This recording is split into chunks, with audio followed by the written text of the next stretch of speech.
Hello everyone, welcome back to our channel blessings. मैं मनिंदर कौर, आपकी special educator और trainer. So reflexes के series को आगे बढ़ाते हुए आज हम कवर करेंगे TLR रिफ्लेक्स।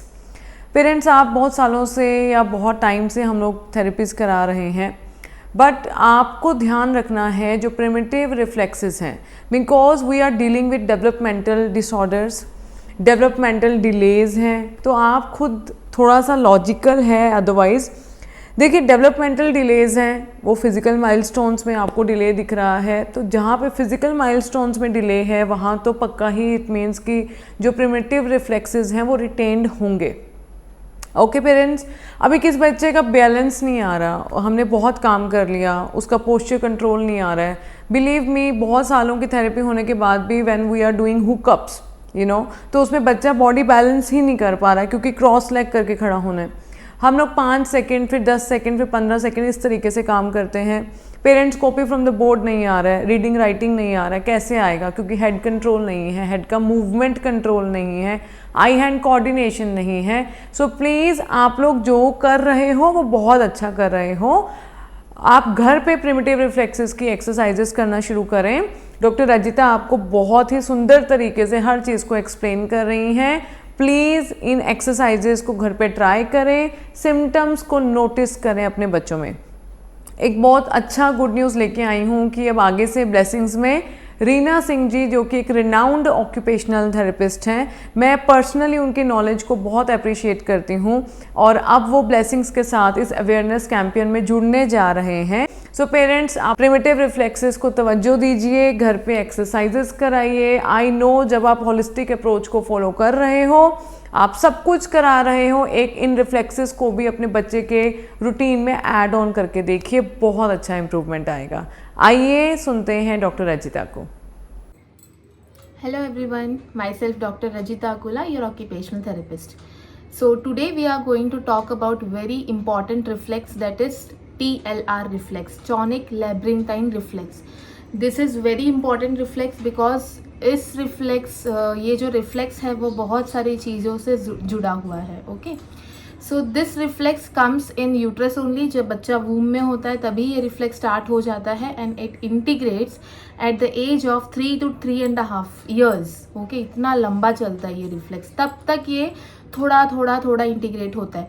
जैसे जैसे ये रिफ्लेक्स इंटीग्रेट होता रहता है वैसे वैसे बच्चे में बैलेंस एंड कोऑर्डिनेशन बनता रहता है। जो फर्स्ट साइन है रिफ्लेक्स का, मतलब ये एक्चुअली रिफ्लेक्स कैसे हम लोग इसको स्टिमुलेट करते हैं बच्चों में, तो हम लोग को कैसे पता चलेगा कि ये रिफ्लेक्स प्रेजेंट है? इन्फेंट्स में इस रिफ्लेक्स को होना चाहिए। तो ये रिफ्लेक्स, अगर बच्चे का हेड, हम लोग ऐसे बच्चे को पकड़ते हैं तो बच्चे का हेड ऐसे फ्लेक्स करेंगे तो ऑटोमेटिक उसके हैंड्स एंड लेग्स ऐसे हो जाएंगे। ओके, अगर बच्चे का नेक हम लोग थोड़ा सा नीचे करते हैं तो हैंड्स एंड लेग्स खुल जाएंगे। ओके, सो ये रिफ्लेक्स, जब ये जो मूवमेंट है वो बच्चे में चली जाती है आफ्टर 3 months, उसके बाद ही बच्चे का जो हेड एंड नेक कंट्रोल आता है वो आता है। ठीक है, क्योंकि बच्चे को हम लोग ऐसे कर रहे हैं और हैंड्स एंड लेग ऐसे हो जाता है तो बच्चे का नेक कंट्रोल नहीं आएगा, राइट? अगर ये प्रेजेंट होगा तो ये रिफ्लेक्स का फंक्शन ही ये है कि स्टार्टिंग से 1 by 1 बैलेंस एंड कोऑर्डिनेशन पे काम करे। ठीक है, तो first head and neck control आएगा बच्चे में। ना ये 3.5 months तक ही रहता है, क्योंकि हेड एंड नेक कंट्रोल तब तक आ जाता है। So I can't show you on an infant because my baby is now 7 months old, तो उसमें तो ये रिफ्लेक्स अभी आपको नहीं दिखेगा।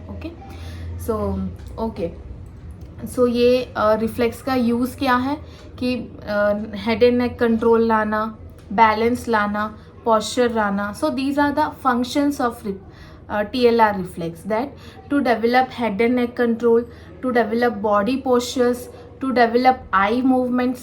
आई मूवमेंट्स मतलब अगर हम लोग हेड टर्न कर रहे हैं तो उसके साथ साथ क्या होता है, बच्चों में आईज भी टर्न हो जाते हैं। ठीक है, जैसे जैसे ये रिफ्लेक्स इंटीग्रेट होता रहता है वैसे वैसे क्या होता है, हेड एंड आई मूवमेंट्स को हम कोऑर्डिनेट कर सकते हैं। कैसे? जैसे I want to see here, okay, this side, but my head is turned this side, so I can see like this, right?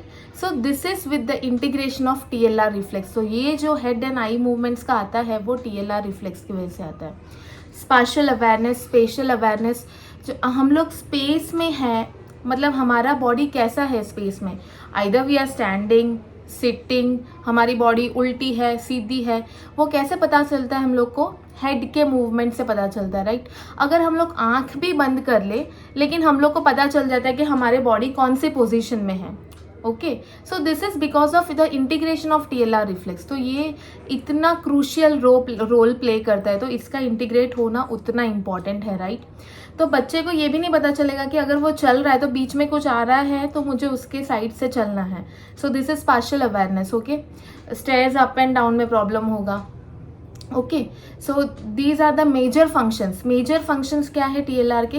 Balance affected होगा बच्चे का, पोस्चर अफेक्ट होगा, या तो स्लाउचिंग ऐसा पोस्चर होगा, यहाँ पे हम्प होगा, या तो स्टमक बाहर और ऐसा पोस्चर हो सकता है, या ऐसा पोस्चर हो सकता है।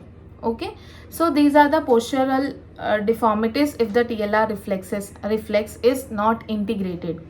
बैलेंस में, स्टैंडिंग में प्रॉब्लम होगा, स्टेयर्स अप एंड डाउन में प्रॉब्लम होगा, फिर अगर कुछ ट्रे पकड़ के चलना है बच्चों को तो प्रॉब्लम होगा, कोऑर्डिनेशन में प्रॉब्लम होगा, आई मूवमेंट्स में प्रॉब्लम होगा। Okay, and spatial awareness. So these are the major functions of TLR reflex. ये फंक्शंस है, तो ये सारी चीज़ें वो डेवलप करता है जब से बेबी न्यू बॉर्न होता है तब से, वो जब तक डेवलप ना हो जाए तब तक। Okay, so if this reflex is not integrated and it is present after the age of 3.5 years also, तो हमें क्या प्रॉब्लम्स हो सकती है?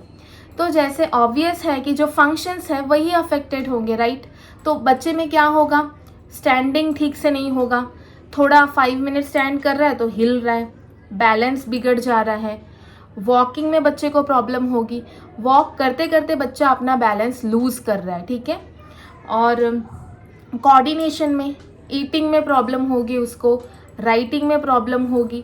तो कोऑर्डिनेशन के जितनी भी एक्टिविटीज़ है, आई हैंड कोऑर्डिनेशन में प्रॉब्लम होगा। तो आई हैंड कोऑर्डिनेशन में अगर प्रॉब्लम है बच्चे को तो फिर it will affect all the daily living activities, brushing, bathing, clothing, सब कुछ अफेक्ट कर सकता है। आप लाख एक्टिविटीज़ करवा रहे हो but if you are not working on the integration of TLR reflex तो आपको इतना इम्प्रूवमेंट आपको नहीं दिखेगा, right.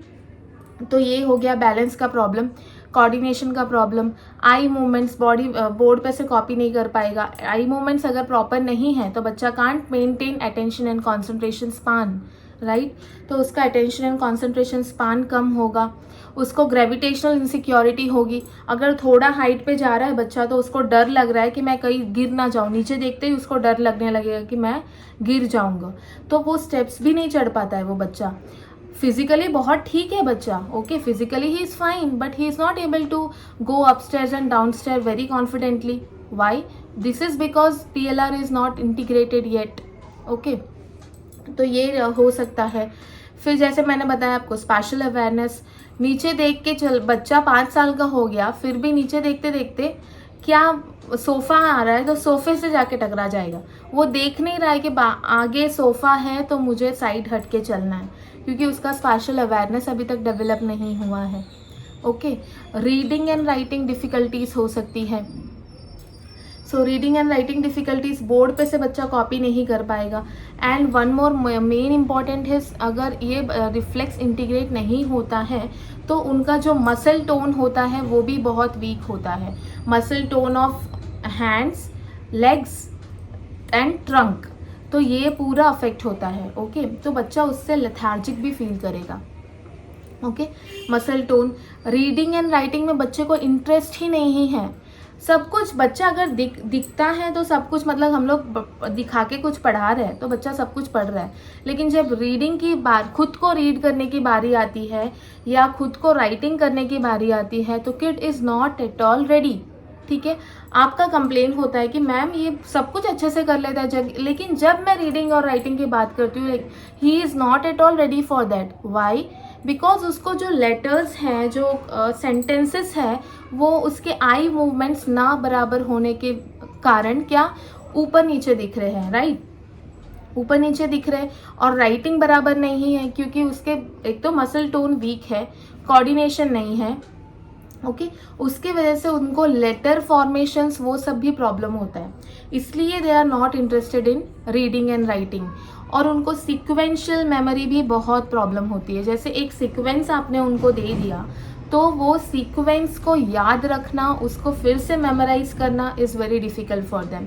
I contact is also difficulty for them, okay. और vestibular issues, this is also related to the sensory issues. Obvious है, कोई reflex अगर इंटीग्रेट नहीं हो रहा है तो उसके साथ साथ सेंसरी इश्यूज भी आएंगे।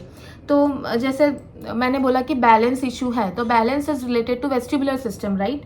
तो वेस्टिबुलर सिस्टम उसका अफेक्टेड होगा, ऑडिटरी सिस्टम अफेक्टेड होगा, because vestibular system and auditory system both are inter related, because both are in the ears only, right. तो ऑडिटरी सिस्टम, जैसे हमें अगर उसका अटेंशन कॉन्सेंट्रेशन स्पैन क्यों खराब होता है, now I will explain you.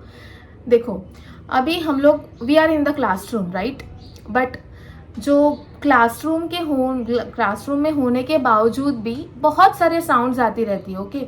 कोई बाहर बच्चा चिल्ला रहा है, या अगर व्हीकल्स का साउंड आ सकता है, बेल का साउंड आ सकता है, दूसरे क्लासरूम के टीचर का साउंड आ सकता है, बाजू में बच्चे बात कर रहे हैं उसका साउंड आ सकता है, and the main important is the teacher is speaking, okay. So how our mind is, जो हमारा ब्रेन है वो क्या करता है, it filters out the sounds. हमें पता है कि we should only listen to the sound which is coming from our teacher, और बाकी सबको हमें इग्नोर करना है। लेकिन ये जो कैपेबिलिटी होती है वो इन बच्चों में जिनमें TLR रिफ्लेक्स इंटीग्रेट नहीं हुआ है वो मिसिंग होती है। उसकी वजह से क्या होता है, they can't concentrate on one sound, तो सारे साउंड्स का इंटीग्रेशन उनमें होता रहता है, इसलिए उनका जो प्रोसेसिंग है वो डिले हो जाता है, right. So this is the reason, because क्या होता है, उनका अटेंशन एंड कॉन्सेंट्रेशन स्पान बहुत पुअर होता है। इसलिए उनमें कभी कभी ऐसा होता है कि 10 बार बुलाने पे भी बच्चा नहीं सुन रहा है, राइट। तो ये नेम कॉल रिस्पॉन्स पे भी अफेक्ट करता है, आई कॉन्टैक्ट पे भी अफेक्ट करता है। तो हम लोग को लगता है कि कुछ और प्रॉब्लम होगा या उसको सुनाई नहीं दे रहा है, राइट। तो ये है रीज़न कि रूट कॉज को जानना बहुत ज़रूरी है। अब यहाँ पे हमें नहीं पता कि रिफ्लेक्स प्रेजेंट हो सकता है, ये रीज़न हो सकता है, नेम कॉल ना आने का रीज़न भी रिफ्लेक्स हो सकता है, राइट।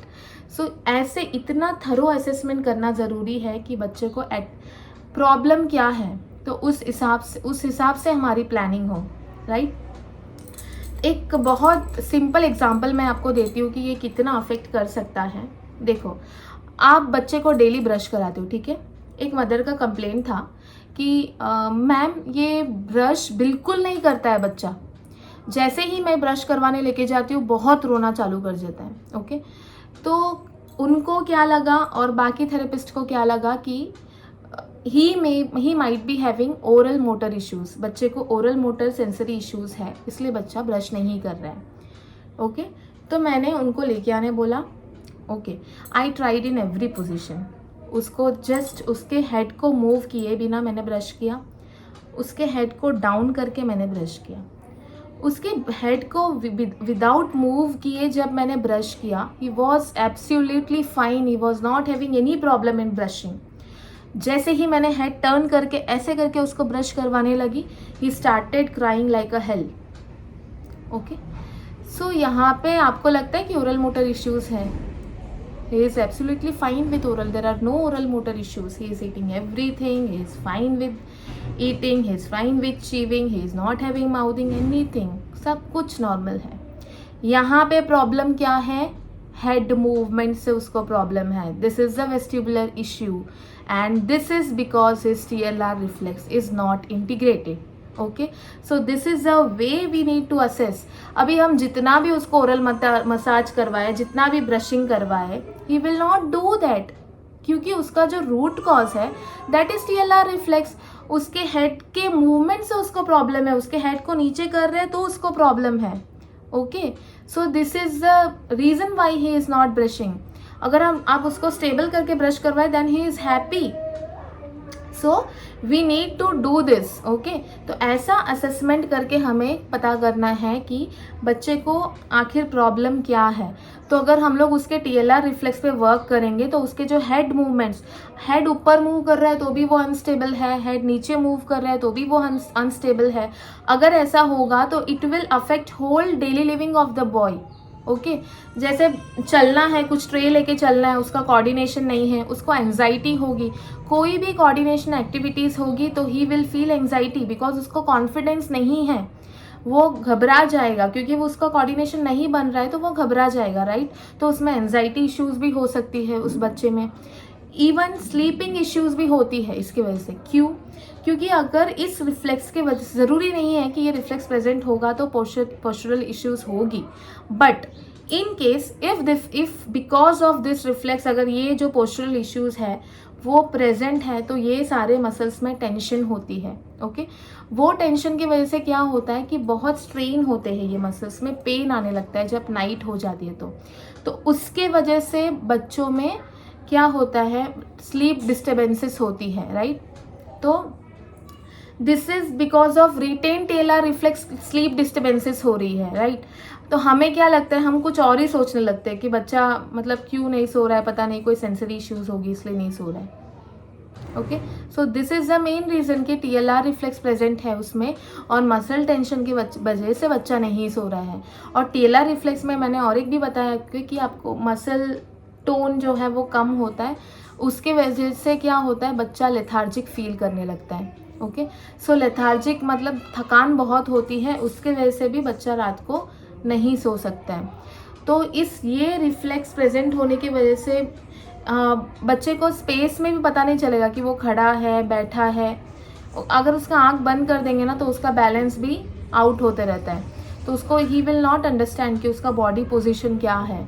तो बॉडी पोजीशन, पोस्चर, चलने का वे उसका, ये सारे चीज़ें अफेक्ट होंगी। तो these are the all symptoms and we need to assess is very thoroughly कि TLR रिफ्लेक्स प्रेजेंट है कि नहीं। अगर है तो बच्चे में क्या क्या प्रॉब्लम्स होंगी। ओके मेन जो क्लासरूम्स में प्रॉब्लम्स होती है वो अटेंशन की प्रॉब्लम होती है, बोर्ड पे से कॉपी करने की प्रॉब्लम होती है, रीडिंग एंड राइटिंग में प्रॉब्लम होती है, मैथ सॉल्विंग में प्रॉब्लम होती है क्योंकि उनको प्रोसेसिंग ठीक से नहीं होता है, सीक्वेंस याद रखने में प्रॉब्लम होती है, मेमोरी में प्रॉब्लम होती है। So that's why I called it कि ये बहुत मेजर रिफ्लेक्स है जिस पे हमें काम करना चाहिए। तो अगर आपके बच्चे में ये रिफ्लेक्स प्रेजेंट है then go to your therapist and ask about it and work on it, क्योंकि इसके बहुत सारे सिम्टम्स हैं और जो इसका टेस्टिंग है वो भी थोड़ा मतलब we can't do in a two year मतलब 3-4 ईयर्स से जो बच्चा स्टेबल नहीं है उसमें हम लोग थोड़ा मुश्किल है करना। ओके तो हम लोग को सिम्टम्स देख के पता करना होगा कि ये TLR रिफ्लेक्स शायद इस बच्चे में प्रेजेंट होगा। Okay so these are all the symptoms. Now let's see कि इसको अब चेक कैसे करना है। ओके चलो, so first test is hands together, legs together और ask the kid to look up. Ceiling को देख के आईज क्लोज करके 20 सेकेंड्स काउंट करना है। Okay ready? Okay close your eyes and look up, chin एकदम अप। ओके 1 2 3 4 5 6 7 8 9 10। तो ऐसा 20 काउंट करना है एंड इसको रिपीट करना है 4 टाइम्स। ओके अगर इसमें बच्चा हिल रहा है, बैलेंस लूज कर रहा है, मतलब reflex is present. Okay now next test is अपने टोस को देख के, नीचे देखो टोस को, हाँ टोस को देख के आईज क्लोज करो। सेम मेथड रिपीट करना है, 20 काउंट करना है। अगर इसमें भी बच्चा बैलेंस लूज कर रहा है या तो इधर उधर हिल रहा है या गिर रहा है तो उसका मतलब है कि TLR रिफ्लेक्स रिटेन है। So this is what head position जो डिसाइड करता है कि हम स्पेस में कहाँ हैं, तो इसमें प्रॉब्लम हो सकती है। ओके तो ऐसे आंख बंद करने से उसको कुछ पता नहीं चलता है, इसकी वजह से बैलेंस आउट होने की वजह से बच्चे का बैलेंस बिगड़ जाता है। तो that is because of TLR reflex present. और ये एक बार में डिसाइड नहीं करना है, आपको 3-4 टाइम्स टेस्ट को रिपीट करना है। ओके पोज, ये भी टेस्टिंग पोजीशन है। तो ऐसे आपको लेट के बच्चे को लेटा के बोलना है कि हैंड्स और लेग्स दोनों ऊपर उठाना है, बॉडी पूरा सिर्फ चेस्ट पे होना चाहिए, चेस्ट और टमी पे। Okay so this is difficult, so this is present up to the age of 3.5 years. Okay so do better. So this is the position, see hands legs दोनों ऊपर है, chest up, head up, yes so this is the position. Okay अगर ये reflex present है तो legs fold हो जाएगा। बेटा एक बार लेग्स फोल्ड करो तो ओके, सो अगर रिफ्लेक्स हैंड्स फोल्ड करो, हाँ रिफ्लेक्स अगर रिटेन है तो ये पोजीशन होगा, बच्चे को वो सुपरमैन पोज नहीं आएगा। Okay, so this is a testing position. और हेड भी ड्रॉप हो जाएगा, हेड ड्रॉप करो बेटा। ओके, सो रिफ्लेक्स प्रेजेंट है तो ये होगा। Okay okay, now next position, testing position, this you can do in older kids. अगर बच्चा इसको बैलेंस नहीं कर पा रहा है तो इसका मतलब ही ये है कि TLR रिफ्लेक्स रिटेन है। तो इसमें क्या करना है, हैंड्स और लेग्स का कोऑर्डिनेशन है। This is what TLR reflex is, that is head, hands और लेग्स का जो कोऑर्डिनेशन है वो परफेक्ट होना चाहिए। दैट मीन्स कि TLR रिफ्लेक्स इंटीग्रेट हो चुका है। ओके डू, सो आपको ऐसे हैंड्स ऊपर करके, hands up, catch the ball with your legs. Yes, now legs down and hands straight. Okay, again hands up, catch the ball with your hands, legs straight down, hands straight back. So ये coordination अगर miss होगा तो फिर से एक बार करो बेटा। देखो ये कोऑर्डिनेशन मिस होगा ना तो बच्चा इधर उधर रोल होगा, या तो बॉल गिर जाएगा, या तो लेग साइड में गिर जाएंगे, या हेड अप नहीं कर पाएंगे। ओके,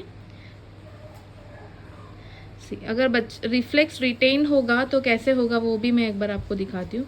अब आप प्रिटेंड करो कि रिफ्लेक्स रिटेन है, मतलब अपना बैलेंस खो दो। जैसे बॉल अगर लेने जा रहे हो तो ऐसे हो जाओ तो पता चलेगा। टर्न हो जाओ। हाँ, अगर बैलेंस रिटेन है तो this will be the reaction. Okay, तो ऐसा होगा। तो जो हैंड्स और लेग्स है वो कोऑर्डिनेट नहीं कर पाएंगे। ओके ओके, तो देख लिया ना आपने टेस्टिंग भी। तो चेक करिए अपने बच्चों में, देखिए अगर ये रिफ्लेक्स प्रेजेंट है। अगर मैंने जितने भी सिम्टम्स बताए हैं उनमें से अगर कोई सिम्टम प्रेजेंट है तो आप चेक करिए अपने बच्चों में और उस पर वर्क कीजिए। आपको नहीं समझ में आ रहा है तो please go to your therapist and ask and talk about this reflex, because this is very important reflex. Okay, so if you have any queries or doubts you can message me or email me or message me. Details will be given in the description box. Thank you so much. Parent इससे सुंदर explanation नहीं हो सकती जिस प्यारे तरीके से उन्होंने एग्जाम्पल्स के साथ, मतलब क्या एग्जाम्पल दिया ना कि हम लोग काम किसी और चीज़ पे कर रहे हैं और रीज़न कुछ और था। बहुत सारी चीज़ों में हम लोग इसी तरीके से चल रहे हैं, राइट पेरेंट्स। तो अभी आप समझें, जो आपको दिख रहा है वो भी है, बट आप पहले बेस पे काम कीजिए। मैं अपने पेरेंट्स को हमेशा ये चीज़ समझाती हूँ कि हम लोग डायरेक्टली ऑटिज़म और ADHD पे काम नहीं करते हैं।